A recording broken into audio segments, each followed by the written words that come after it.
Hello বন্ধুরা, welcome back to my channel. আশা করি তোমরা সকলে ভীষণ ভালো আছো। তো আজকে আমি চলে এসেছি একটা সিম্পল বান মেকিং নিয়ে, যেটা ভীষণ স্টাইলিশ আর খুব চটজলদি রেডি হয়ে যায়। তো এখানে দেখতে পাচ্ছ আমি একটা এরকম ধরনের ক্লাচার নিয়েছি, বাটারফ্লাই টাইপের।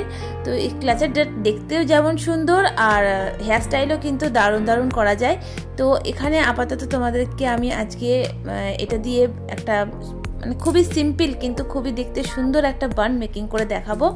তো তার জন্য আমি আগে চুলটাকে ভালো করে ডিট্যাঙ্গেল করে নেবো, কারণ যে কোনো হেয়ারস্টাইল করতে গেলে কিন্তু চুলের ডিট্যাঙ্গেল করা ভীষণ দরকার, না হলে কিন্তু হেয়ারস্টাইলটা মোটেও ভালো হয় না।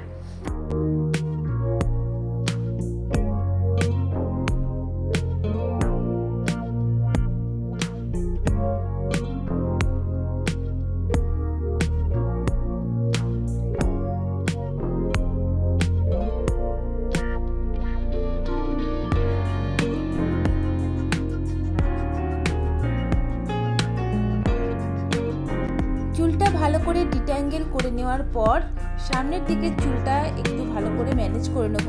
তো তোমরা সামনের দিকে চুলটা যেভাবে যেমন খুশি স্টাইল করতে পারো। আমি এইভাবে একটা ছোট ক্লাচার দিয়ে চুলটাকে পুরো টাই করছি। তো তোমরা মাঝখানে শীতে করে বা সাইডে শীতে করে বা সামনে একটু পাফ করে যে রকম খুশি সেইভাবে সামনের দিকটা ম্যানেজ করতে পারো। তো আমি সিম্পল একটা ক্লাচার দিয়ে ছোট্ট ক্লাচার দিয়ে চুলটাকে টাই করে নিয়েছি। আর বাকি পেছনের যে চুলটা আছে সেটাকে একটা রাবার ব্যান্ড দিয়ে মানে ডাউন পনিটেল যেটাকে বলে সেই পনিটেল একটা বানাবো, সিম্পল একটা পনিটেল বানাবো। তো দেখে নিচ্ছ আমি একটা রাবার ব্যান্ড নিয়ে নিয়েছি আর আমি পনিটেলটা বানিয়ে নেব। তারপরে এর মধ্যে আমি ক্লাচারটা সেট করব। তো দেখো আমার পনিটেল রেডি। এরপর যে ক্লাচারটা দেখালাম সেটা সিম্পলভাবে রাবার ব্যান্ডটার উপর এইভাবে ভালো করে আটকে নেব। তো আটকে নেওয়ার পর বাটারফ্লাইটা যেন উপর দিকে থাকে, সেটা যেন মাথায় থাকে, মানে সেইভাবে সেট করতে হবে। তারপরে পুরো চুলটা সামনের দিকে নিয়ে একটুখানি টুইস্ট করে নেবো হালকা মতন, যাতে ভালো করে চুলটা মানে বেরিয়ে না যায়। তো সেইভাবে টুইস্ট করে নেওয়ার পর আমি গোটা বাটারফ্লাইটাকে এরকম রাউন্ড শেপে পুরো চুলটা জড়িয়ে দেবো। আর হ্যাঁ, ওপরে যে আমি ছোটো ক্লাচারটা লাগিয়েছি সেটাতে একটু চুলটা ডিস্টার্ব করছিল। তো যাই হোক, বানটা মেক হয়ে গেছে। আর লাস্টের দিকে যে মানে চুলের গোড়ার যে পোর্শনটা সেটা একটু বেশি করে টুইস্ট করব, কারণ নিচের দিকে দেখবে চুলগুলো আনইভেন থাকে, সমান থাকে না, তো অসুবিধা হয়। তো সেটা টুইস্ট করে নিয়ে এরকম একটা ববি পিন দিয়ে ভালো করে নিচের দিকে আমরা চুলটাকে সিকিউর করে নেবো, যাতে বানটা খুলে না যায়। তো খুবই সিম্পল, একদম দেখতেই পেলে চটজলদি রেডি হয়ে গেছে।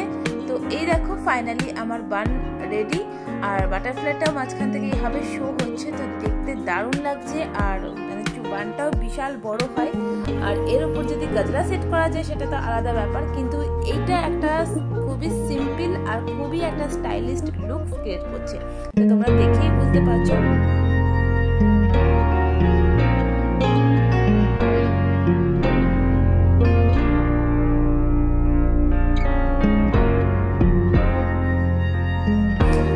এই হলো আমার বাটারফ্লাই দিয়ে সিম্পল একটা বান মেকিং। তো কেমন হয়েছে তোমরা কিন্তু অবশ্যই কমেন্ট করে জানাবে। আর ভালো লাগলে ভিডিওটি অবশ্যই লাইক আর আমার চ্যানেলটিকে সাবস্ক্রাইব করে নেবে। তো চলো আজকে এত দূরই, আবার দেখা হচ্ছে নেক্সট ভিডিওতে। ততক্ষণের জন্য টাটা, আর সবাই খুব ভালো থেকো।